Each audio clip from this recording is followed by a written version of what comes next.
Hello, everybody. Welcome to the Sunoikisis Digital Classics Spring 2025 seminar series. This is session 4, according to the schedule, actually the third lecture so far. Today is EpiDoc Digital Editions of Inscriptions and Papyri. So with Gabriel Bodard from the University of London and Marta Fogagnolo from the University of Bologna. If you're watching live, do say hello in the chat. Do type any questions in the chat, ready for the discussion at the end. Welcome. This is session 4, digital editions of inscriptions and papyri.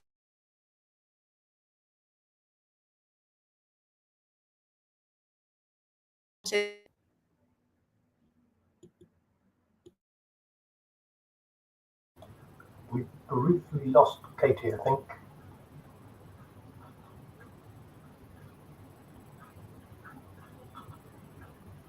I think you're back, but you're muted, Katie. Okay. Apologies. This is session 4 of Sunoikisis EpiDoc Digital Editions of Inscriptions and Papyri. Welcome to everybody watching live. Welcome to everybody watching later. Today we have Gabriel Bodard from the University of London and Marta Fogagnolo from the University of Bologna. If you're watching live, say hello in the chat, say where you're watching from, and if you have any questions for the discussion at the end, do please put those in the chat. We'll be reading the comments at the end. So now I'm going to hand over to Gabby to talk about what is epigraphy and papyrology to start off with. Great, thanks a lot, Katie. Yes, so let me flip to the next slide. So yeah, just a quick overview of what we're going to talk about today, and I will start by, just as a sort of to put it in context, what do we mean by epigraphy when we say that EpiDoc is digital encoding of epigraphic texts from the ancient world? By epigraphic texts, we mean texts like this one, where we have, in this case, a piece of stone, a piece of marble that has had letters carved into it with a chisel, and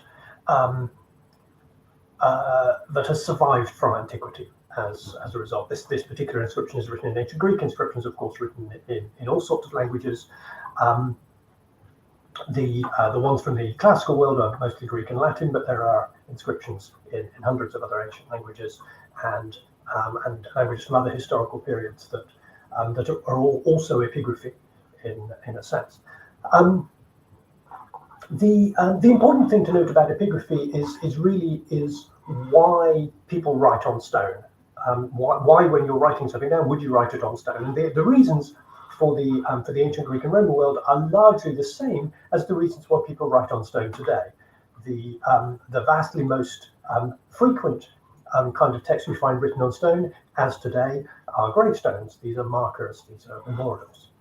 So there's text on there. Very often have the person's name and a little bit about who's remembering them and things like that. The other very common form of inscription, as today, is an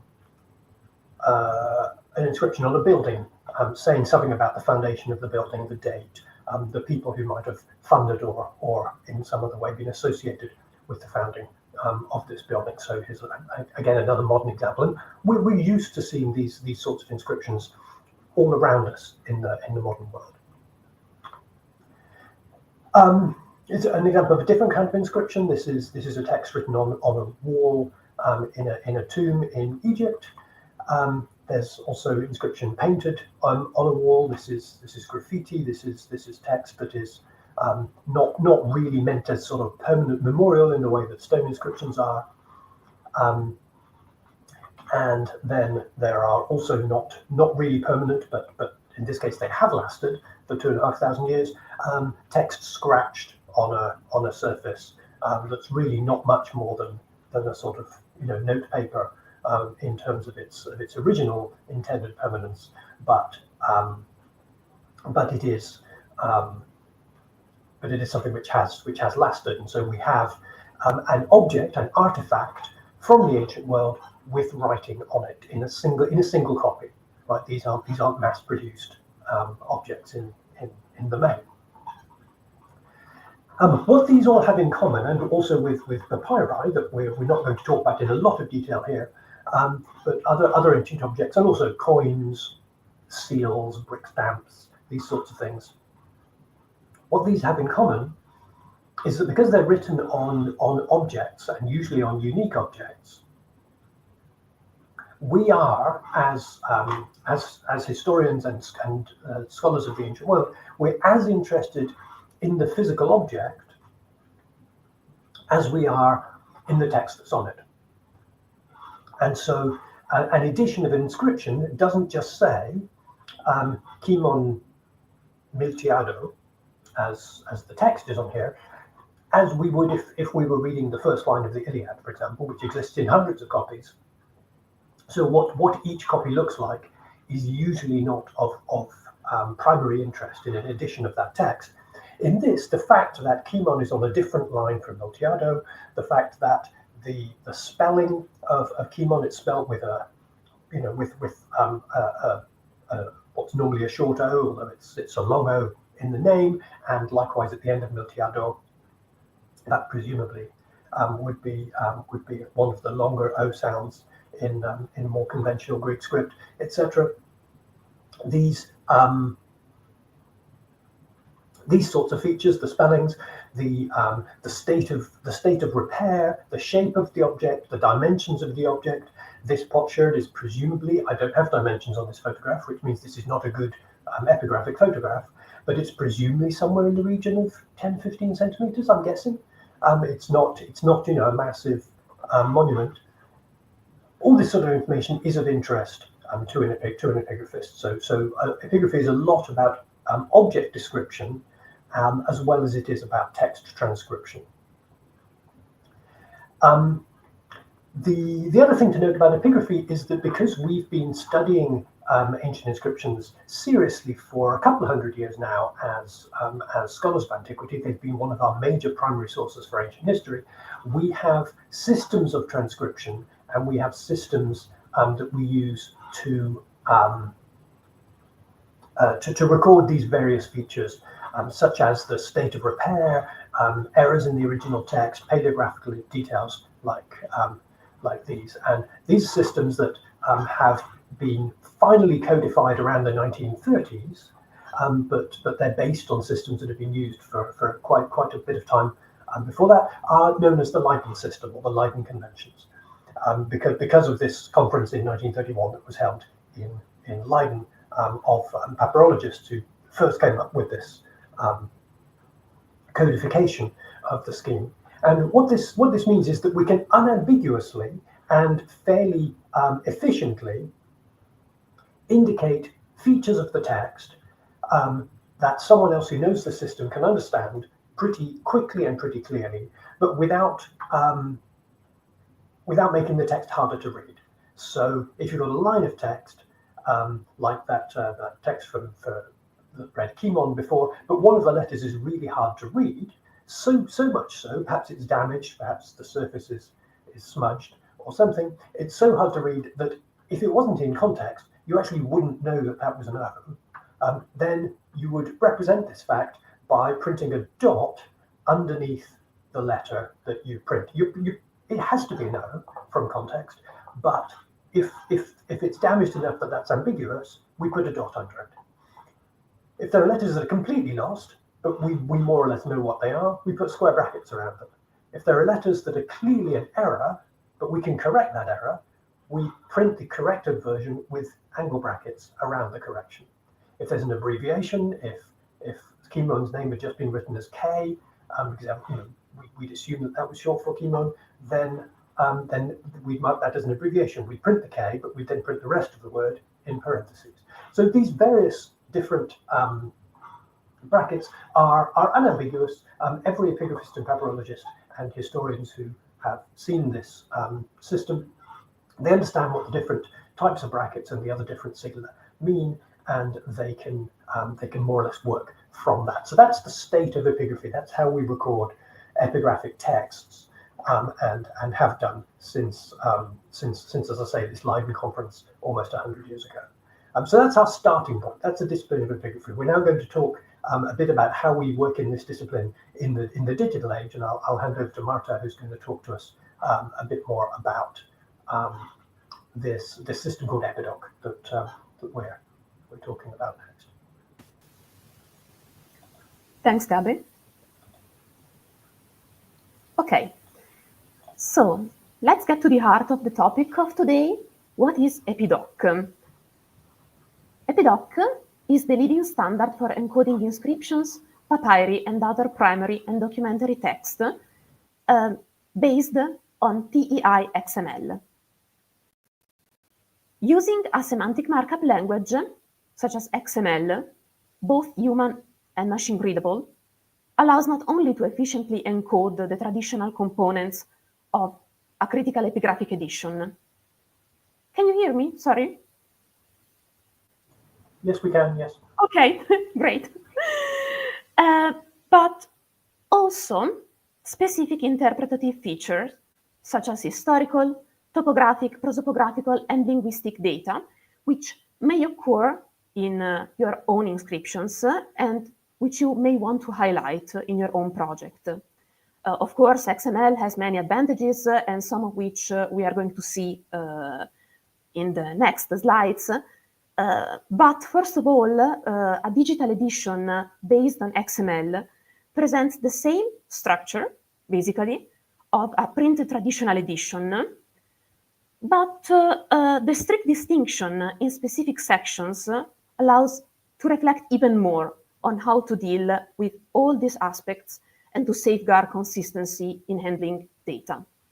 So EpiDoc is a subset of TEI, which stands for Text Encoding Initiative, an XML language for encoding literary and historical text. And as an XML language, TEI makes use of XML syntax based on elements, basically what's inside angle brackets, based on elements, attributes, and corresponding values. So every EpiDoc file is a TEI file. Every EpiDoc file is valid according to TEI, but not every single TEI file can be valid in EpiDoc, because EpiDoc is a subset of TEI. The need to standardize digital editions of ancient text using semantic markup was developed more than 20 years ago within the scholarly field of Greek and Latin epigraphy from a set of recommendations published in a document of 1999 by the Eagle Commission for Epigraphy and Information Technology. The Eagle Commission aimed at bringing together all existing epigraphic databases in a format which could be exported. This set of recommendations was taken by some scholars working at the Ancient Word Mapping Center, who published in 2000 the first version of the EpiDoc guidelines, and we will back to the EpiDoc guidelines in a minute. I don't want to dwell on the history of EpiDoc, but maybe I have to point out that EpiDoc was specifically designed at the beginning for epigraphic projects, since the first project published in EpiDoc was Aphrodisias in Late Antiquity in 2004.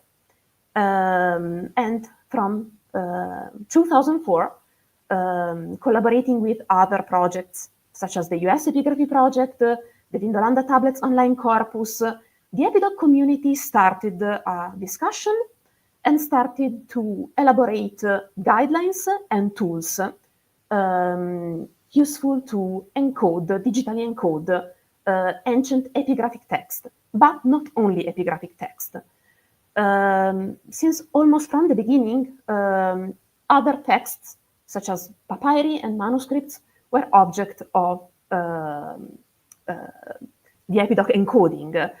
For example, the papyri.info project started in 2007, 2008 to elaborate a set of conversion tools in order to convert different format of text from different papyrological databases into EpiDoc XML files. Because the aim of papyri.info was to collect different papyrological databases in one single browsing and searching platform. The same aim had the Eagle Europeana network, which wanted to provide a single search interface and to link epigraphic editions to other projects and multimedia materials according to the principle of linked open data. But as I said, EpiDoc is first of all an international and collaborative effort of a wonderful and engaging community that provides, as the result of intercommunicating projects, guidelines and tools. Here are some links. First of all, we have already spoken about the EpiDoc guidelines. The EpiDoc guidelines are a collection of rules explaining how to encode in EpiDoc XML descriptive and historical data of the text-bearing objects, textual and editorial features, as Gabi said about the Leiden Convention, and other potentially indexable features. The current version of the EpiDoc guidelines is 9.6, if I remember correctly. So a lot of paths have been made since the first publication by Tom Elliott in 2000, and the EpiDoc community is working on more updated versions of the guidelines. Other two important tools created by the EpiDoc community are the EpiDoc schema and the EpiDoc reference style sheets. The EpiDoc schema is a set of rules that dictates which XML elements, attributes, and values can be used in EpiDoc. And if you're working on your own EpiDoc file in the XML editor, and the XML editor is linked to the schema helps you validate your file. The reference style sheets are a set of scripts which take XML files and transform them into individual web pages, PDF, or other publication formats. Indeed, one of the advantages that I didn't mention at the beginning of the presentation of XML is that from one single input, you can obtain multiple outputs.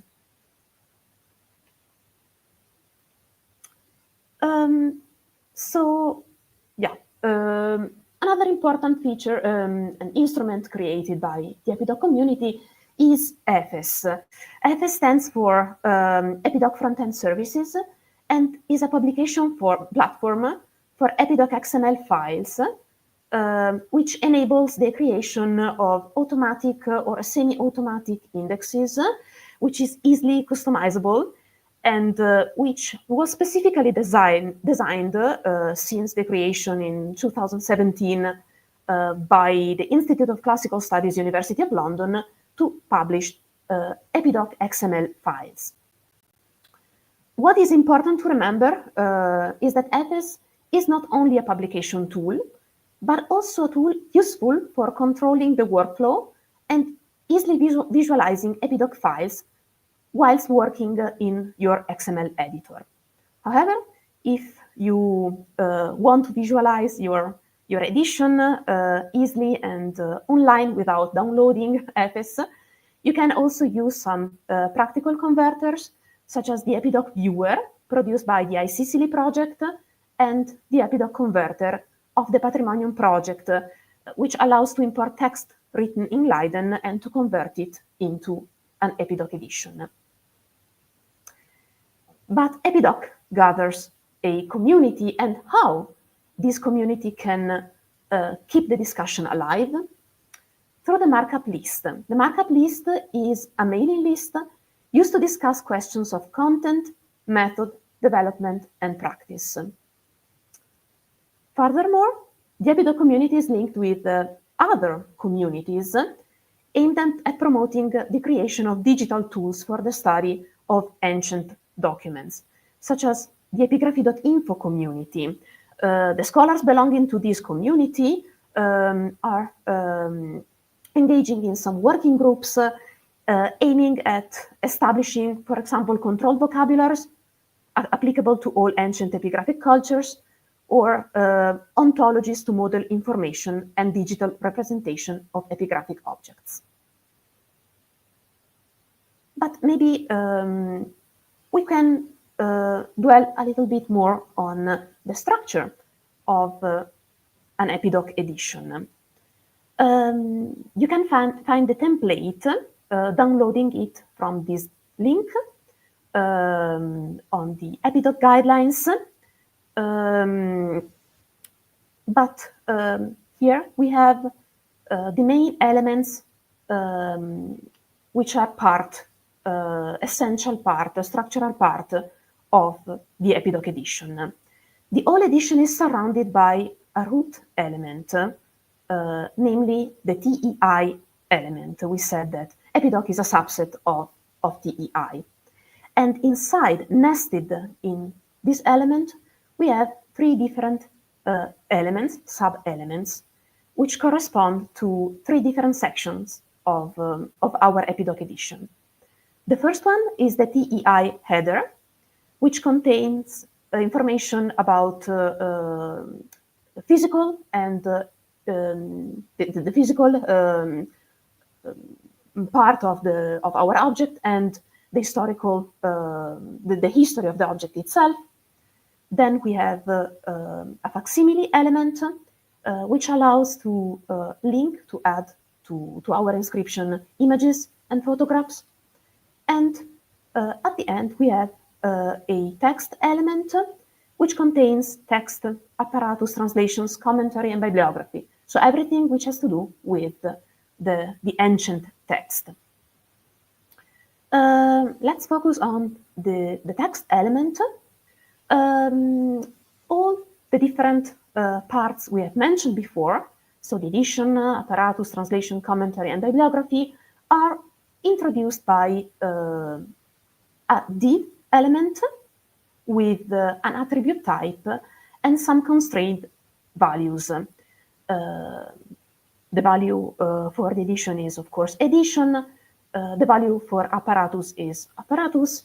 The value for the translation or translations of your text is translation. For commentary is commentary, and for bibliography is bibliography. Is quite transparent. So these values are constrained, but which is not fixed is the order in which you find these elements. This is the suggested order, but of course you can change it.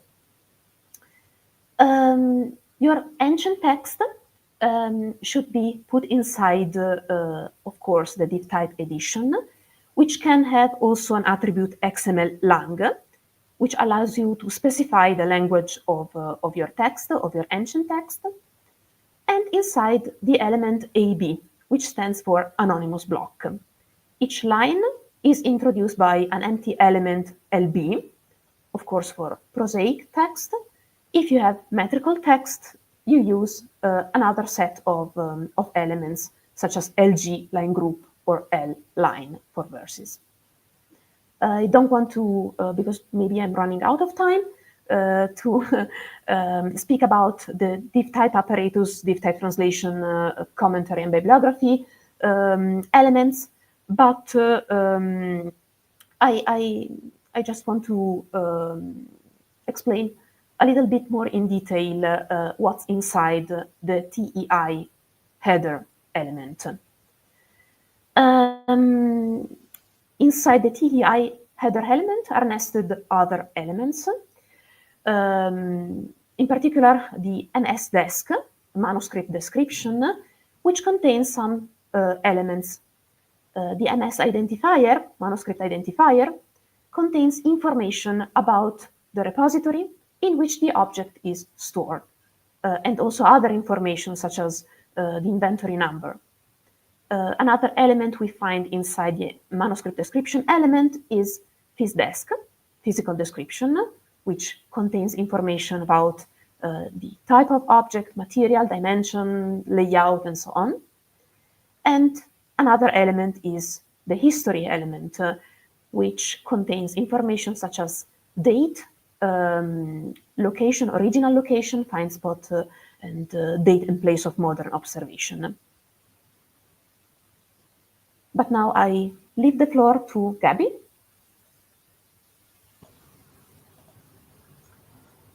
Thanks, Marta.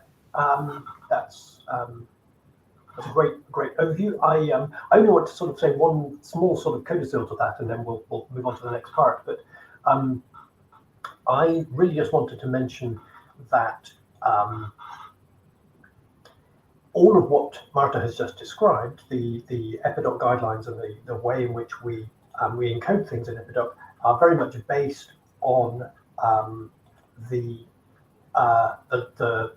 system for recording and publishing inscriptions that we talked about at the beginning. So the conventions and the distinctions that we make in recording parts of a text are exactly the same distinctions that we've always made, in particular since this 1931 publication of this system.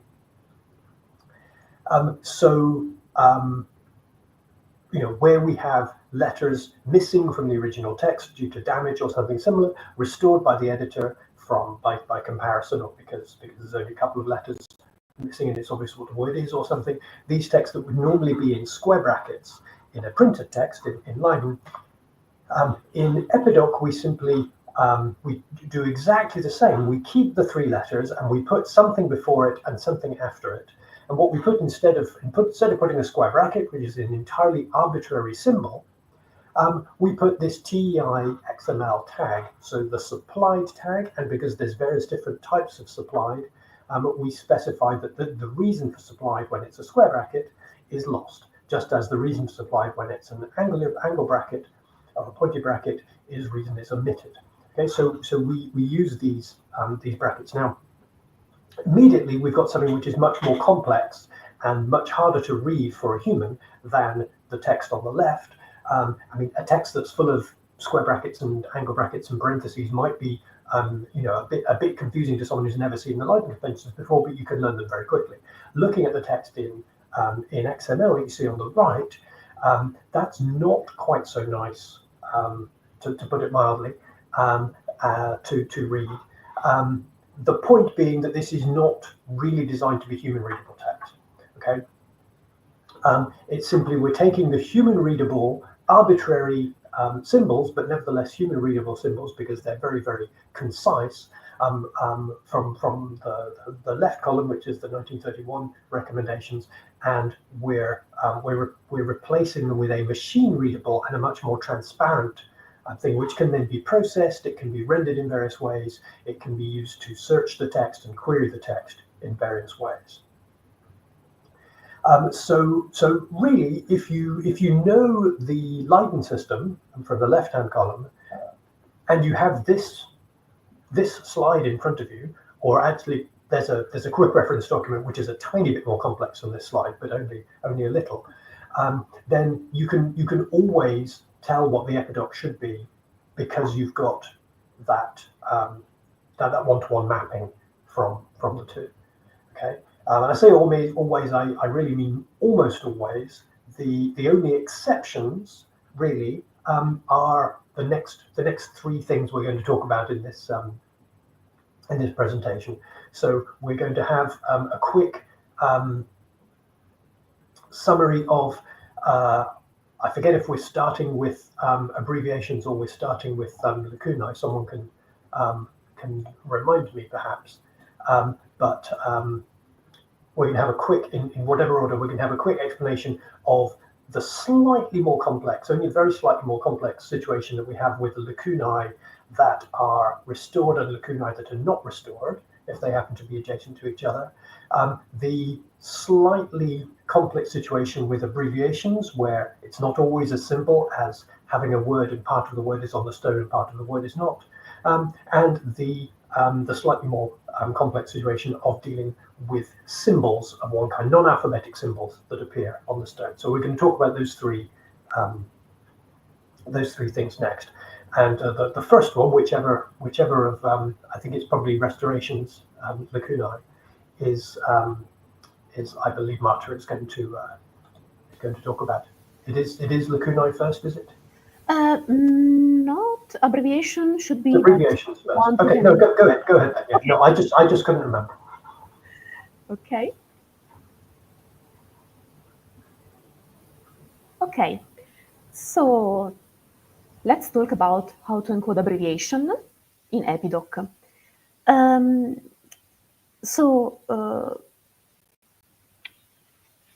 The way to encode abbreviation and expansions of abbreviations in EpiDoc can be quite difficult because it's a complex system of nested elements, but it's not actually. We start from encoding the part which is actually on the stone, in this case aug, with an element, an abr element. Abr stands for abbreviation. Then we encode the part expanded by the editor, in this case ustus, with an X element, which stands for editorial expansion, and we surround the whole word, Augustus in this case, with an element expansion. Here is how we encode the abbreviation aug in EpiDoc. In our critical edition, we will see, of course, the part which is on the stone aug and the part expanded by the editor in round brackets, ustus, whereas in the diplomatic edition, we will have only the part present on the stone, aug, in uppercase characters. But what if the abbreviation is not expanded, could not be expanded by the editor? In that case, we won't use, of course, the element expand, but we will use only the abr element. And in the diplomatic edition, we will have hor in uppercase letters. In the critical edition, instead of the expanded part, which is not actually expanded, we will have round brackets inside which we have dashes for unrestored lacuna. But what about this peculiar case, aug with two G's? Aug stands for Augusti duo, but the second G is not actually part of the word. So we use the traditional elements we use usually for encoding abbreviation. The whole word is surrounded by an expand element, then the part preserved on the stone by an abr element, and the part expanded by the editor by an X element. But the second G will be surrounded by an AM element, abbreviation mark, which is kind of a symbol because this second G doesn't have a meaning and isn't part of the word itself.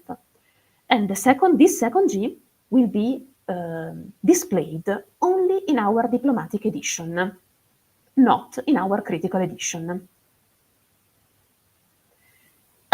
So that was about how to encode abbreviations in EpiDoc.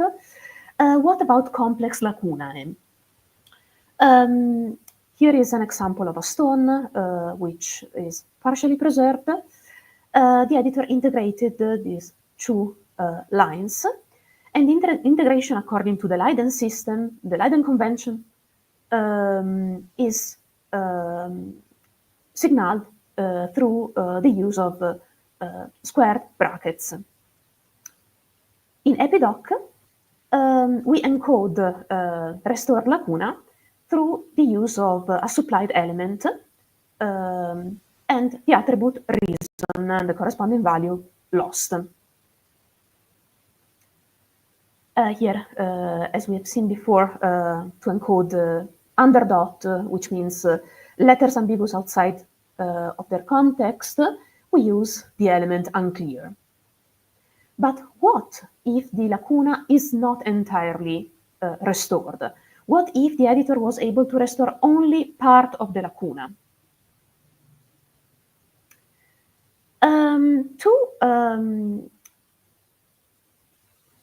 To encode this feature, we use, of course, for the text restored by the editor, the supplied element.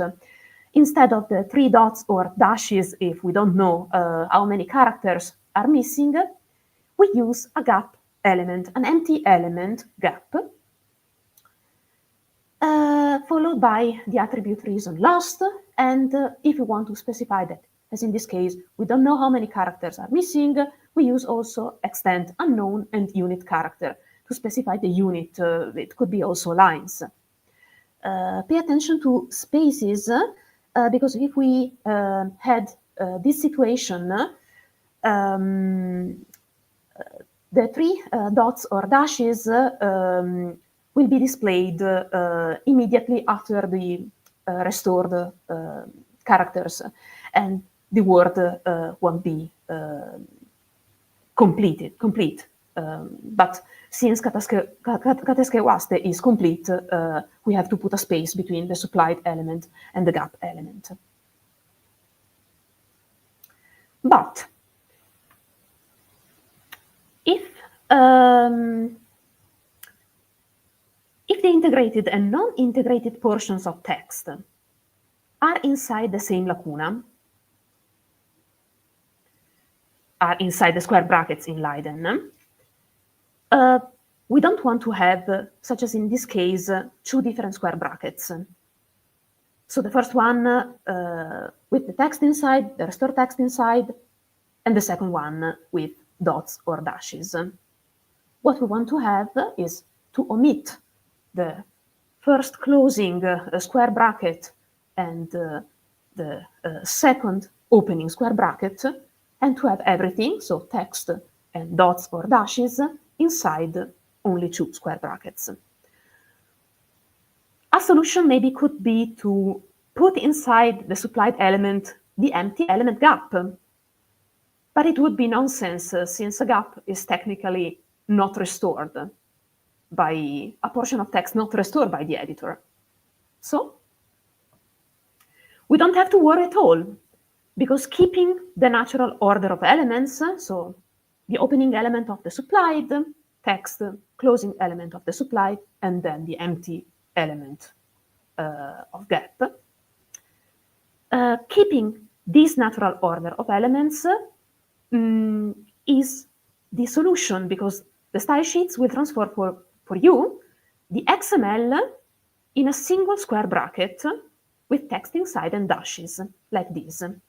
So what we have learned from this example is that we have to pay attention to correctly encode semantics, not having to worry too much about the rendering in Leiden, because the style sheets are going to solve problems for us. And I think that I have to leave now the floor again to Gabi for symbols. Yes, thank you. Great, thanks, Marta.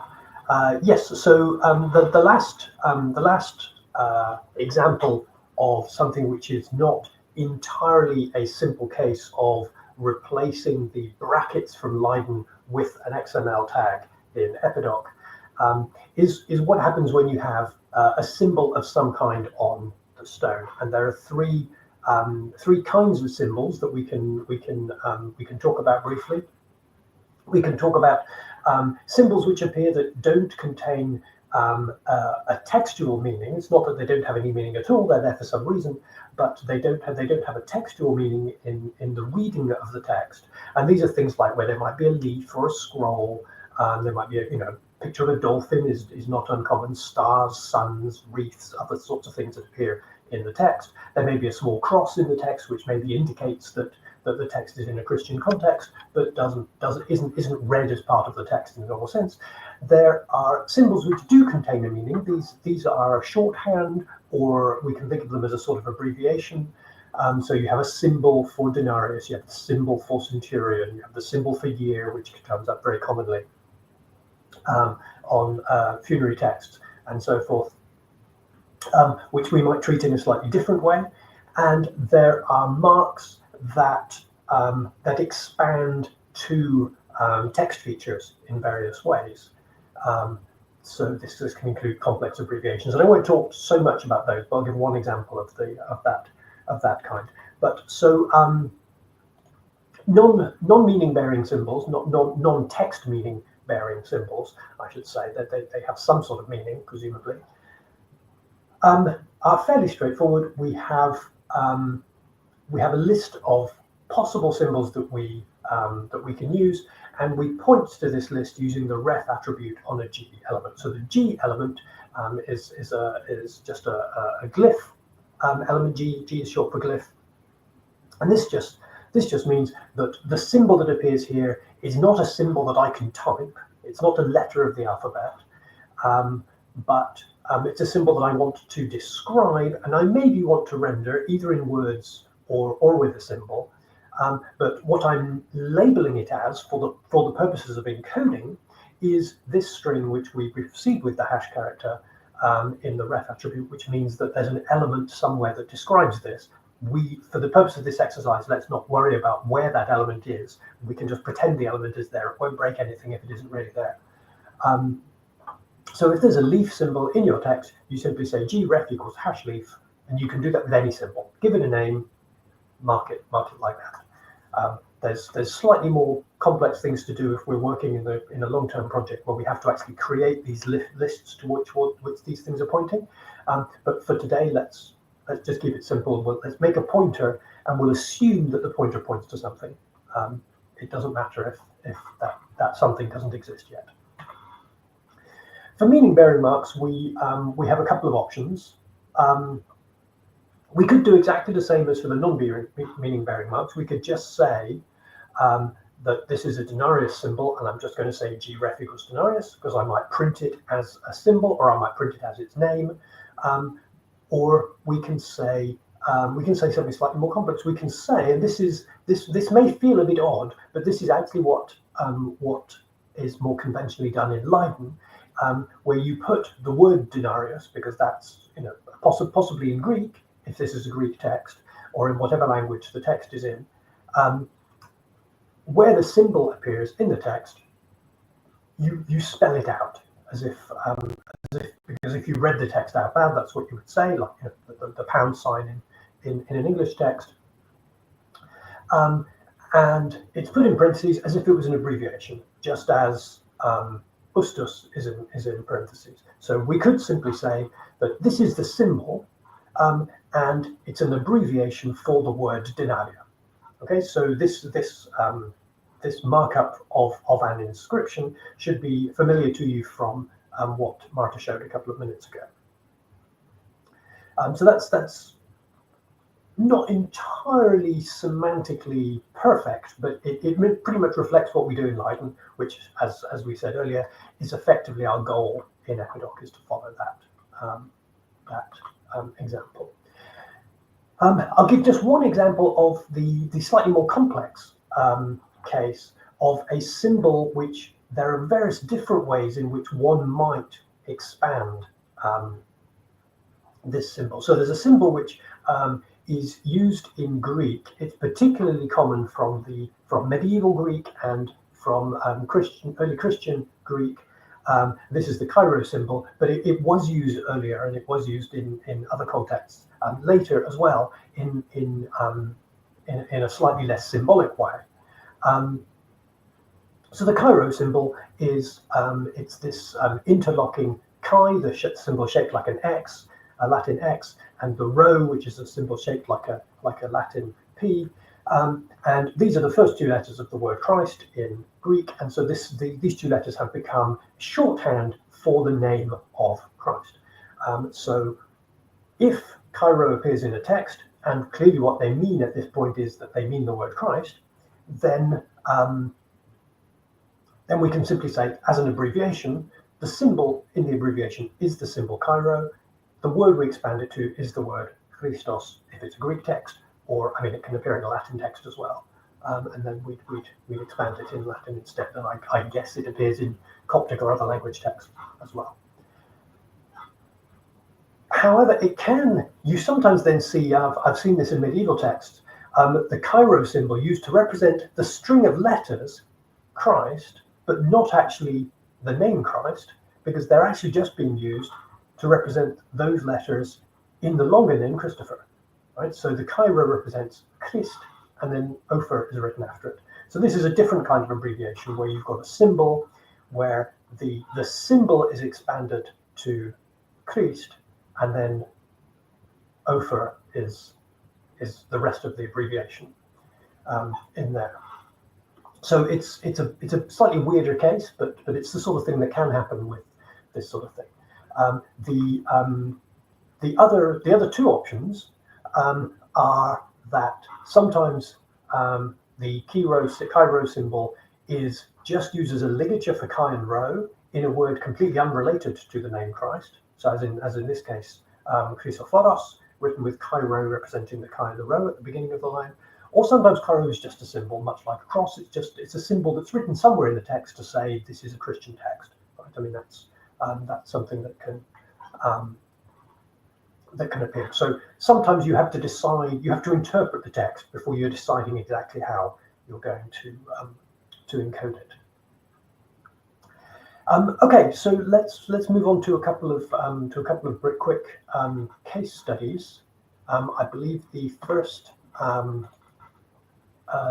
case study is Marta going to show us something from the IGSire. Yes. Thanks. Yes. For this last part of our presentation, I would like to present the IGSire GVSire project, inscriptions of Greek Cyrenaica, Greek verse inscriptions of Cyrenaica, edited by Catherine Dobialalou in collaboration with the University of Bologna. Here you can find a screenshot and the link to the first edition of the project, edited in 2017. But I'm particularly proud to announce the very recent publication of the second edition of IGSire GVSire in 2024.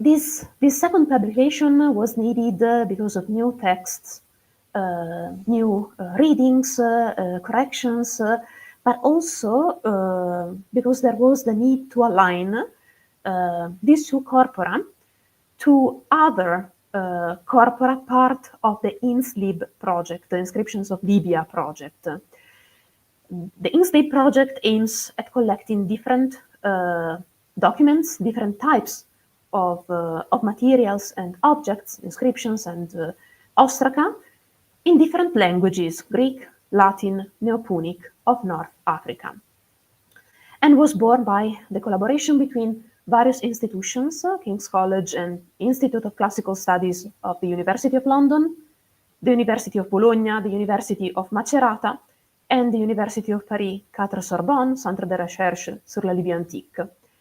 It doesn't want to represent an homogeneous corpus, but a publication portal and a joint research structure for different publications of inscribed text from ancient Libya. So InsLib integrates many different projects, IGSire and GVSire, of course, the inscriptions of Roman Cyrenaica, IRSire, the inscriptions of Roman Tripolitania, IRT, and the ostraca from Bugem, published by papyri.info. The IGSire GVSire corpora are published in EpiDoc XML through EPES, the EPES publication platform. And they include all critical editions of inscriptions from Cyrenaica in the Greek period, so from the archaic to the Hellenistic phase, and all metrical inscriptions in the Greek language from Cyrenaica. The EpiDoc markup allows to link the project to other external digital resources, such as prosopographical and bibliographical repertoire, maps, geographical gazetteers, such as the Heritage Gazetteer of Libya, according to the principle of the linked open data. But let's have a look to the website. I hope you can see the website, my screen. I changed from the PowerPoint presentation to the website. Okay, great. So this is the main page of the project. By clicking on inscriptions, you have the list of all inscriptions. And let's click on the first one of the GV Sire corpus. This is a classical traditional EpiDoc edition with the first part dedicated to the descriptive and historical data, bibliography, text, and both the interpretative edition, the critical edition, and the diplomatic transcription are displayed. In this case, we have also the metrical disposition of the text, because the text is metrical. We have the apparatus, translations for different translations, French, English, Italian, and Arabic translation, and commentary. Furthermore, we have photographs of the inscribed objects, geographical and archaeological maps. And on the top of the page, you can also download the EpiDoc XML file. Publishing via ETES, as I said, is the real innovation of the second edition. And I just wanted to show you the automatic and semi-automatic indexes created through ETES, such as, for example, the names and epithets of rulers, and the search page, in which you have 3 different search possibilities. A search box in which you can type the text you want to search, a date slider through which you can narrow or widen the chronological range of the inscriptions you want to be displayed, and some search facets. And here are some examples. And you can, of course, decide what you want to search by clicking on the multiple possibilities here. And I think that it's all for IG Sire, GV Sire. So I hand over to Gabi. Great, thanks, Marta. Yeah, that's one of the cooler EpiDoc projects that we've seen in recent years. That's very, very, very, very nice. Thank you for showing us that. So I'm going to talk about something slightly different. I'm going to talk about a project to map the EpiDoc system to an epigraphic tradition that does not use the Leiden system, because of it being a slightly different language and a different set of conventions. They use a system. It's based on Leiden. It's called the Wingspread Conventions. Again, because a conference was held. I don't know if it was at a place called Wingspread or why the conference was called Wingspread, but it's a nice image. This is the Mycenaean system, and this development of this schema, this mapping to the EpiDoc schema, was done on the initiative of this project, this database called Damos, and this is just an example of one inscription in Damos, and you can see, because this is a Mycenaean text, the transcription uses a slightly different system than we used to, so it hasn't attempted to transcribe it in Greek. It hasn't attempted to use the Mycenaean characters in this transcription. This is what the stone looks like. We don't conventionally, we don't try to type in letters that look like this on the page in the edition. Rather, we try to type it using these Latin transliterations of those letters. And there are also various things going on in the text, because it's not a simple alphabetic text as we understand, as the Greek and Latin alphabets are.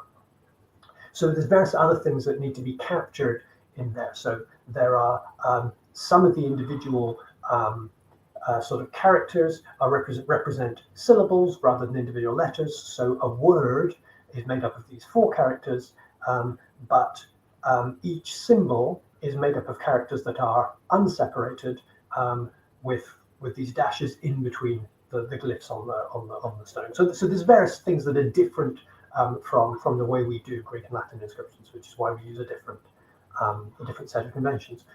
So there's been a bit of thinking about how we should best record this in EpiDoc, and where the underlying semantics are the same, even if the Leiden rendering is different from the Wingspread rendering.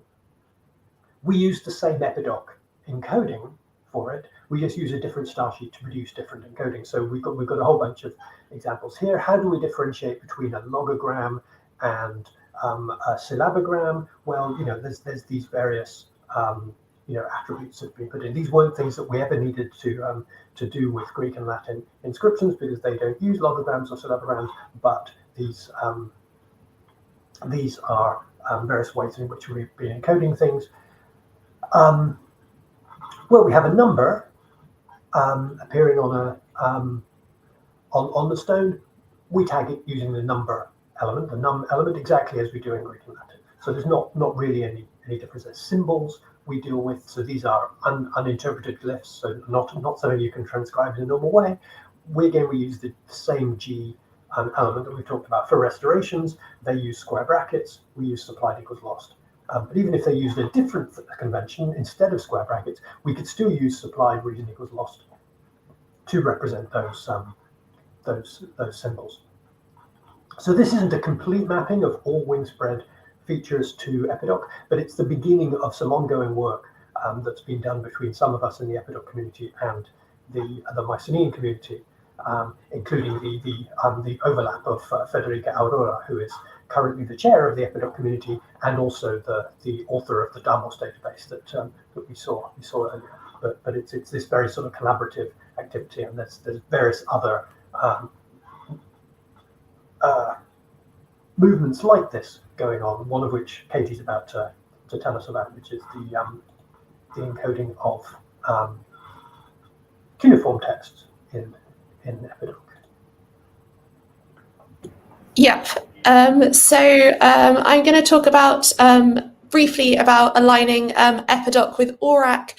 So possibilities for using EpiDoc to encode cuneiform texts.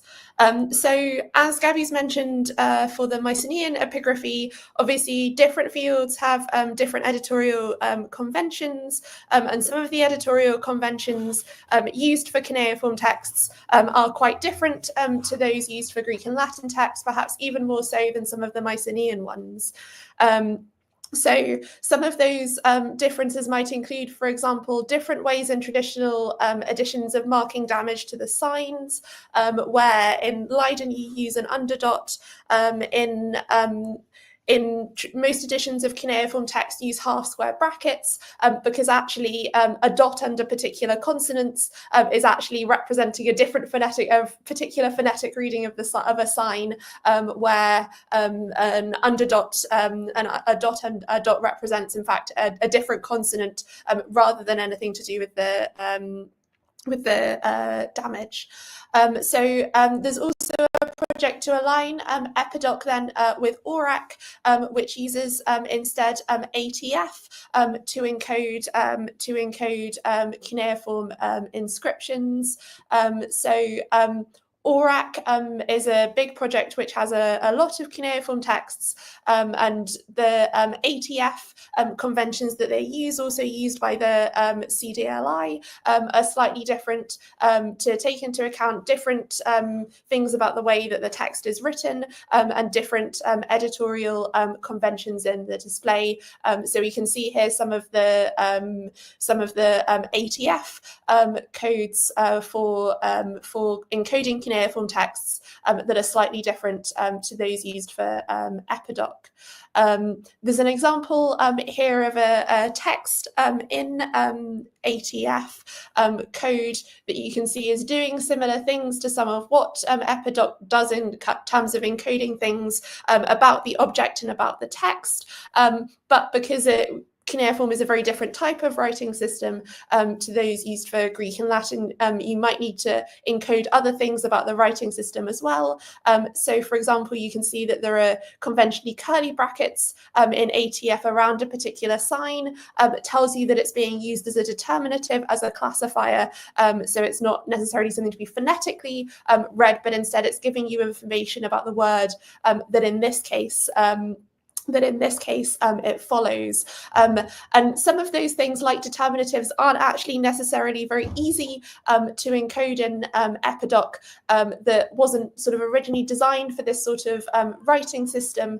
So if you're thinking about using EpiDoc for a project in a different language, you might have to investigate using things like the rend thing to make sure that parts of the text display in the particular way that you want to, when it's not necessarily something that that the existing functions of EpiDoc encode very easily. Okay, so I think very quickly that's it. We're at 1 hour and 1 minute, and I'm going to hand back to Gabby, who's going to talk about the EpiDoc exercise for this week. Great, yes, thanks a lot. Yeah, so just a reminder, well, firstly, if anyone has any questions or comments so far, anyone in the live audience, please do. This is the moment to use the live chat to ask them or say them, and we'll keep an eye on that, and we'll respond to them. But secondly, a reminder that below the video, in the description of the video, if you expand it, there is a link to the session page for this Sunoikisis session, which, among other things, has a description of the session, has the slides that you can download, so it has links to all of the pages that we've shown in the presentation, and also has some suggested readings. If you're our students in London, those are not suggested readings, they're required readings. And at the bottom of the page, there's a suggested exercise. Again, required exercise if you're one of our students. What this exercise offers you the opportunity to do to practice EpiDoc is to download and install an XML editor, which could be this editor that we suggest, Visual Studio Code, which, let me just reshare my screen, and yep, should now be seeing Visual Studio Code on my computer. You could also use any other XML editor if you use Oxygen already at your institution, or various other XML editors that are available out there. Then those are also fine. They all should do more or less the same thing. But Visual Studio Code is one very good free tool that we recommend. And to download from a link in the exercise description, this EpiDoc template, which Marta mentioned earlier, and which looks like this, and then to start editing this in EpiDoc. So what you might do in this exercise, among other things, is you might look at some of the places where information about the object goes. So in here, this is a support element. Here's the opening tag, and here's the closing tag, and in between goes a description of the object, which might include its material, its object type, its dimensions, but other kinds of things, depending on how you normally describe objects with text on in your tradition. So one thing you might do is you go in and fill in these various fields with information that you want in your edition to say about the text. The second thing you might do, and this is what we're going to focus on for now, is find this part here, which Marta showed you before, the div type equals edition. This is where the Greek or Latin, or whatever language you're working in, text goes. And this piece of text that says Greek or Latin, etc. text here, this obviously is not part of your edition, so we can delete that. but in its place, we should put in some text. And so I've simply taken the first suggested text from under the long list of things that we've given you at the bottom of the exercise, and I've copied a 7 or 8 line Latin inscription from the epigraphic database Heidelberg, and I'll very quickly sort of show you the beginnings of how you might use Visual Studio Code to mark this up. So the first thing you'll note is that there's a line beginning for line 1, but not for any of the other lines. So we might, the laziest, which is always best way to put that new information in, is to copy and paste from the one that's already in there, and then correct the one bit that's different, so the line number. I'm not going to do all of them, but you get the idea. And then add the various other information that you need in there. It looks like more or less the only interesting thing to tag in this text is these abbreviations. So I'll just tag one abbreviation and then leave it there. So if you remember Marta's example earlier of how we tag an abbreviation, or if you don't, you can go back to the slides and or to the EpiDoc guidelines and have a look. We've got the word Jovi, and which is the name of Jupiter, and the whole word is, so what this is saying, as you probably can work out, is that the I is on the stone, and we understand that stands for Jovi. Okay, Jovi. So it's our expanded abbreviation. The word that we're expanding is this word Jovi. So if I highlight the word, and then hoping this will work, press Control E, or this would be Command E on a Mac, and then you type the name of the element you want, which is expand, and it appears at the top of the screen there, and then press Enter. It puts the expand element around the whole word Jovi.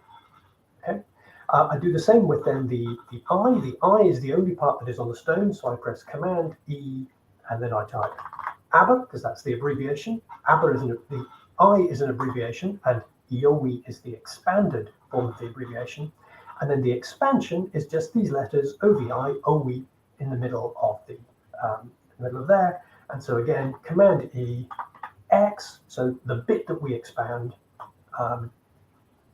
again we wrap around there by highlighting it and pressing Command. I'm then going to delete the parentheses because those are the Leiden tags, and we're replacing Leiden tags with EpiDoc tags. So this is the Leiden tags for the next part, and this is the EpiDoc tags for exactly the same feature. So have a go. That's basically the exercise.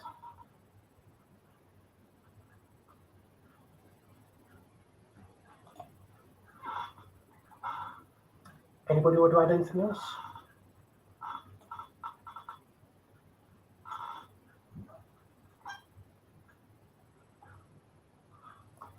Any questions from the broader rooms? Nothing yet.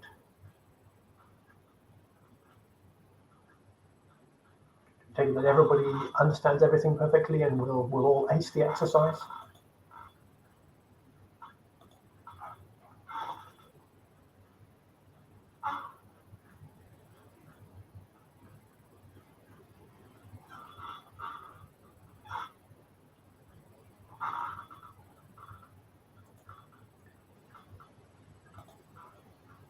Should be noted that not everything you'll need to mark this up has been explained in this video. You may need to go to the EpiDoc guidelines, which you have had a pointer to. I'm putting them on the screen now as well.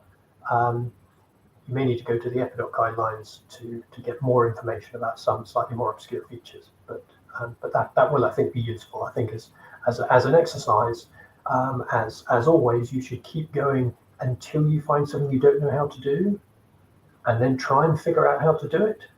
And if you do figure it out, then keep going until you find something you can't figure out, and then bring your questions to class. That's what's going to be interesting. If you just turn up and you said yes, everything was easy, that's not much help. You can all just say great and go home there. So bring difficult things, bring problems.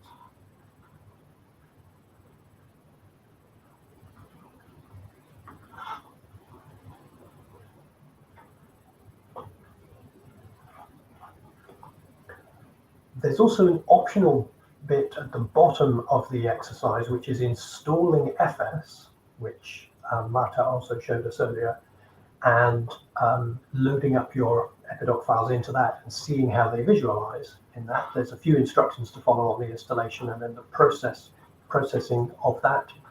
That's not necessarily particularly difficult, but there's a few steps to follow. That's an optional exercise. Most people who are just sort of scratching the surface of EpiDoc today won't feel the need to do that, but anybody who, for example, has to use EpiDoc, or who may be doing an assessed project as part of their module where they will have to do some of this and submit it for assessment, that you almost certainly will want to use FS to get some work on that. So the optional install FS exercise at the bottom is sort of not really optional if this is something you're ever going to want to use beyond the end of today. So do have a go at that.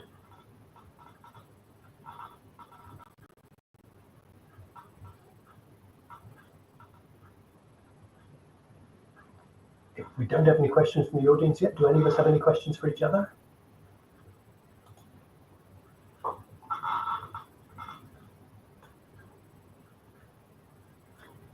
Do you, Katie, know of any projects that are actually encoding cuneiform texts in EpiDoc, principally, and as opposed to, recording the mapping between ORAC and EpiDoc, or other projects in EpiDoc, but who are actually recording them in EpiDoc in the way that Damos is doing? I can't think of any off the top of my head, because I think the ATF standards that are also used for the CDLI, which actually we're going to have a session on in a few weeks' time, because those are, because they're used for ORAC and the CDLI, which are the two biggest projects, they're so ubiquitous that tends to be the standard now. Although there's some mapping ongoing. I tried as part of a database that I made where I wanted to include both Greek texts and Hittite texts to use the sort of EpiDoc standards for that. But that required, adding in several types of annotation that weren't part of any other standard to make sure that I could encode some things about the Hittite writing system that work differently from Greek, for example. So that's not necessarily really because that was for that specific specific project, and I wanted to encode very specific things about the writing system. I was able to use EpiDoc to do that, but it did require some customization and some knowing exactly which things that were different that I wanted to encode about the writing system. So I suppose, as with all of these things, you sort of do really need to know before you do anything with your data exactly what sort of questions you want to be able to ask about it, and therefore exactly which things you need to explicitly tag.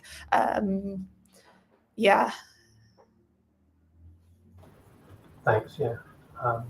It's worth reminding people that not every project that uses EpiDoc has people hand coding the text in EpiDoc in the way that we are for this exercise. There are projects who use some other system internally, and among their exports, they might have a linked open data export for one kind of interchange. They might also have an EpiDoc export for a different kind of interchange. Just because EpiDoc is so widely used, it's useful to have your text available in that format if you want other people to be able to use them alongside their other texts that they've acquired from elsewhere or encoded themselves. Maybe if I may, I have a question, because you have mentioned some challenges you have to face when you are encoding texts which are not in the Latin or Greek alphabets. So I'm asking which other challenges for encoding cuneiform or Mycenaean text are you facing in your own projects?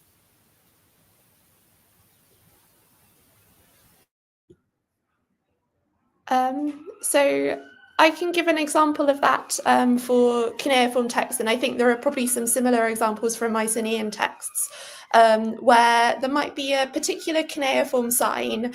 So, for example, the sign which could have the reading an, which is 2 horizontal wedges and then 1 vertical wedge.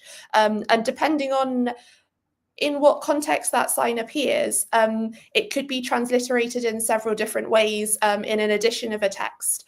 So that one sign could be a logogram representing a particular word. It could be representing Dingir, the Sumerian word God. It could be a phonetic sign where it's representing the phonetic value an within a particular word.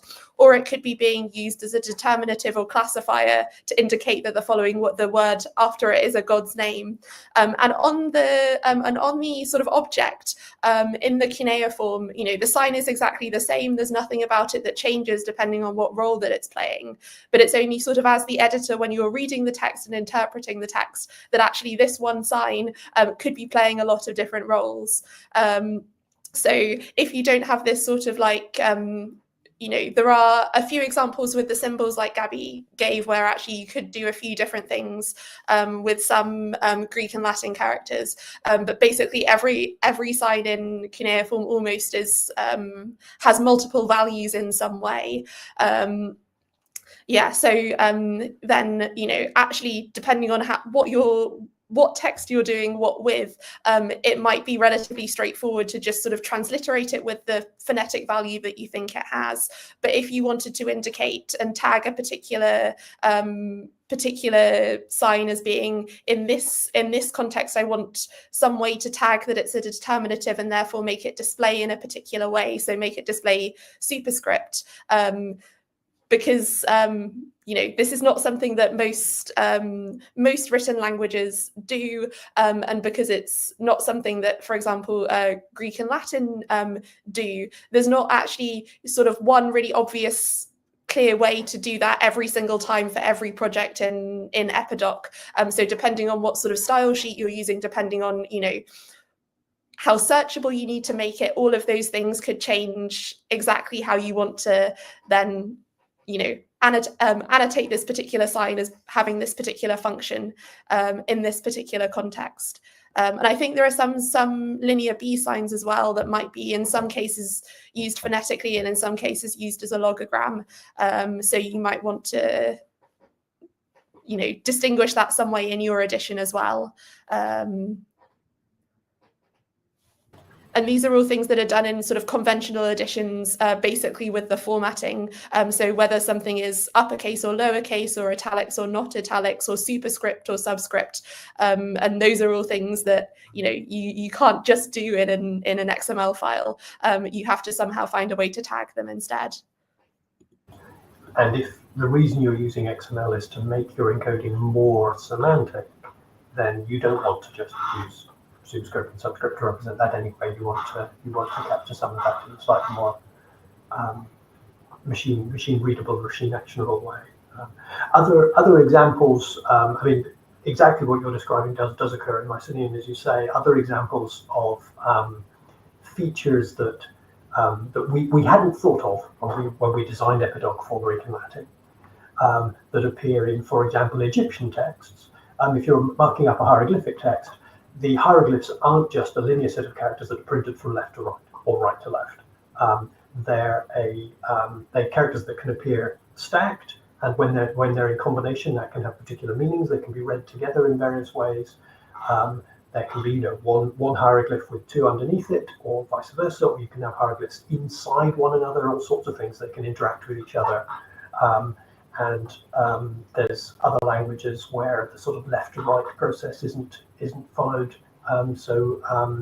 There's a project who are using TEI and a lot of inspiration from EpiDoc to encode Maya hieroglyphs from pre-contact Central America.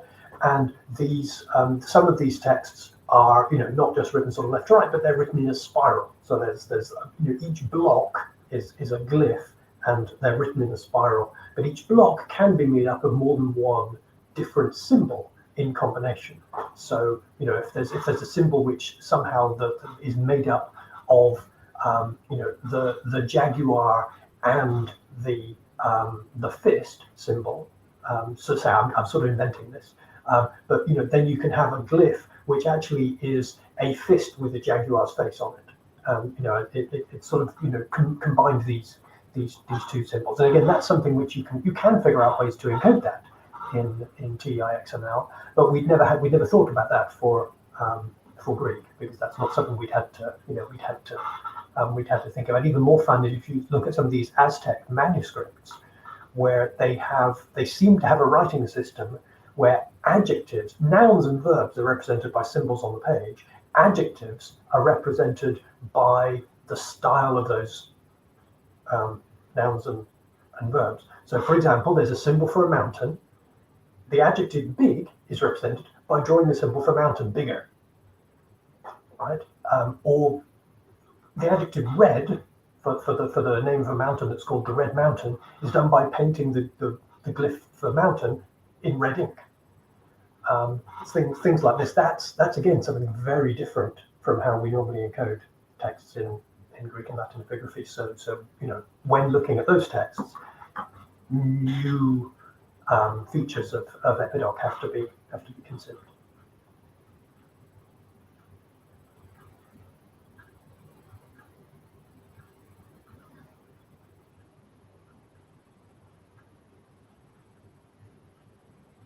I do have a question from Marta. This might be a very quick question, but I hope it's not. Are there any texts in IG Sire that are not in Greek or Latin? In IG Sire, I think we have only text in Greek. I don't think we have we have example in IRT and IR Sire of text in Neo-Punic or Latin and of course Greek.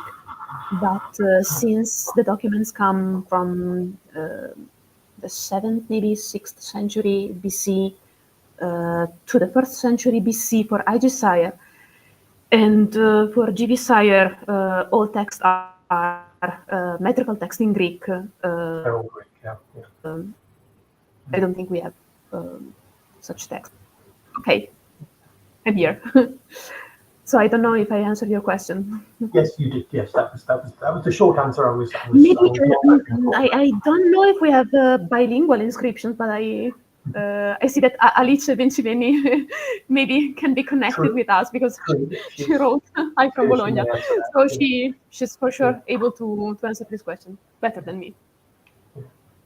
I mean, I'm sure you're right about whether there are any in the project, and there may be texts from that date range from the Cyrenaican region which have texts in Punic or other non-Greek languages, or Egyptian texts indeed, as it's right on the border. So Alice has said that you are of course correct, Marta. We knew that was going to be the case. She also has a question.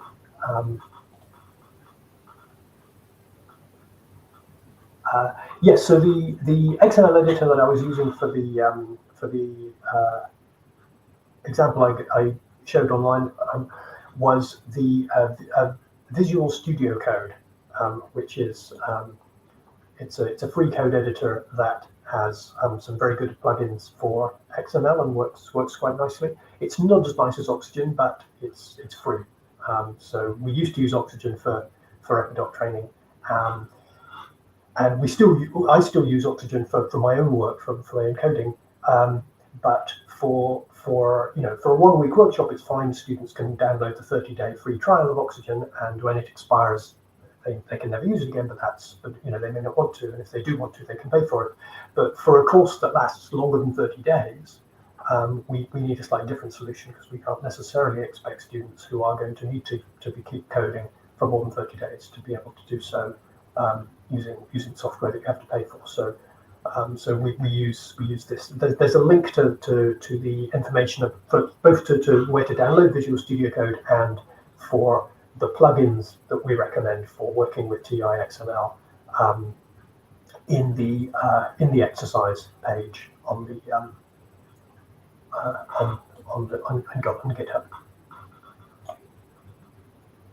which I could possibly even find and put on the screen in a minute.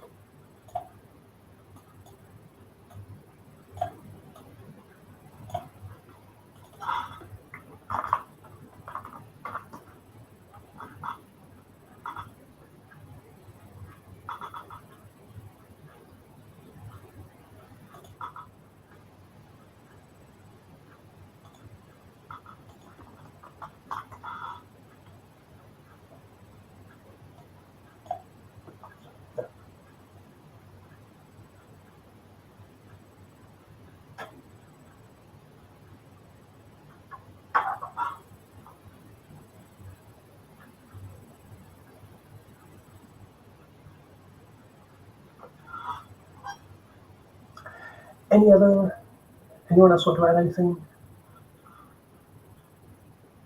Anything else that would be fun to do as part of the exercise?